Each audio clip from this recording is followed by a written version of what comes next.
देखते हैं collision momentum and centre of mass chapter में एक क्वेश्चन है। देखो, a body at rest break up into 3 parts. एक बॉडी जो है यहाँ पर रेस्ट में है और 3 पार्ट्स में जो है डिवाइड होता है। तो 2 पार्ट्स जो है, ठीक है, 2 पार्ट्स जो है इक्वल मास के साथ परपेंडिकुलरली जो है मूव करता है।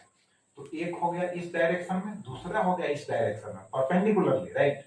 तो अब वेलोसिटी दोनों का सेम है और वेलोसिटी क्वेश्चन में दिया हुआ है 18 मीटर पर सेकंड और दोनों परपेंडिकुलरली है। तो कहता है कि find the velocity of third part which has mass 3 times the mass of each part.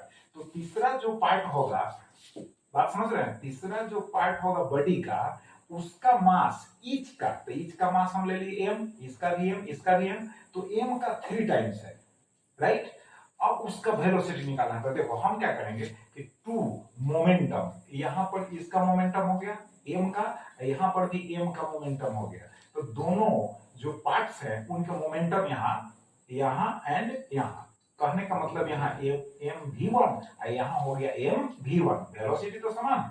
अब इन दोनों वेक्टर्स का जो रिजल्टेंट होगा उसका जो वैल्यू होगा, तो फॉर्मूला हम यूज किए हैं, सो बता देते हैं वेक्टर मेथड। देखो, 2 वेक्टर्स अगर राइट एंगल पर हो, 2 वेक्टर्स क्या हो, राइट एंगल पर हो, तो उनका जो मैग्नीट्यूड होगा वो इस डायरेक्शन में होगा और r is equal to root over a square plus b square formula लगाना है वेक्टर मेथड। तो यहाँ इनका और इनका जो रिजल्टेंट होगा और उसका वैल्यू जो होगा m v1 रूट ओवर 2, यानी m v1 रूट 2 है।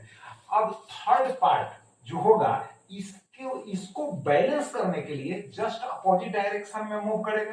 थर्ड जो पार्ट होगा इस रिजल्टेंट को बैलेंस करने के लिए, है ना, अपोजिट डायरेक्शन में मूव करेगा। तो ये हो जाएगा 3mv, यानी थर्ड पार्ट का वेलोसिटी क्या ले लिए v, मास जो है 3 टाइम्स ऑफ ईच है। तो यहाँ 3mv इज इक्वल टू हो जाएगा mv1 रूट 2 और तब यहाँ पर हो जाएगा v is equal to v1 root 2 upon 3। अब इसका ट्रिक देखो, v इज इक्वल टू जो थर्ड पार्ट है उसका velocity v is equal to v1 root 2 by n। n का मान क्या है, 3 है, क्योंकि 3 है ना, पार्ट्स में जो है बॉडी जो है ब्रेकअप हुआ है यानी टूटा है। बात समझ गए। तो इस ट्रिक का भी इस्तेमाल करके हम निकाल सकते हैं और इस प्रोसेस के द्वारा भी हम v को फाइंड आउट कर सकते हैं। तो रिवाइज के लिए थैंक यू वेरी मच।